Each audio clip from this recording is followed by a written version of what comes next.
ఈరోజు పార్ట్ 3 సౌర కుటుంబంలో మన భూమి యొక్క ఏకైక సహజ ఉపగ్రహం చంద్రుడు. అంతరిక్షంలోకి వెళ్ళిన మొదటి భారతీయ వ్యోమగామి అంటే రాకేష్ శర్మ. అదే చంద్రుని ఉపరితలంపై అడుగుపెట్టిన మొదటి వ్యక్తి అంటే అమెరికాకు చెందిన నీల్ ఆమ్స్ట్రాంగ్. ఇతను జూలై 21, 1969 చంద్రునిపై అడుగుపెట్టారు.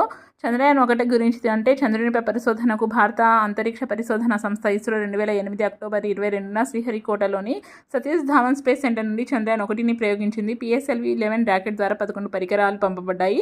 ఇండియావి 5, ఇతర దేశాలవి 6. చంద్రయాన్ 2 గురించి అంటే శ్రీహరికోటలోని సతీష్ ధావన్ స్పేస్ సెంటర్ నుండి 2019 జూలై 22న మధ్యాహ్నం 2:43 చంద్రయాన్ 2ను GSLV-MK3 M1 వాహనం ద్వారా ప్రయోగించి భూకక్షలో ప్రవేశపెట్టారు.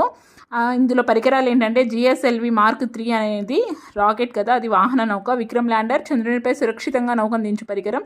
లూనార్ ఆర్బిటర్ అంటే రాకెట్ నుండి విడిపోయాక ప్రయాణించే నౌక. ప్రజ్ఞాన్ రోవర్ చంద్రుని ఉపరితలంను పరిశోధించే పరికరం. Thank you friends. Please like, share and subscribe.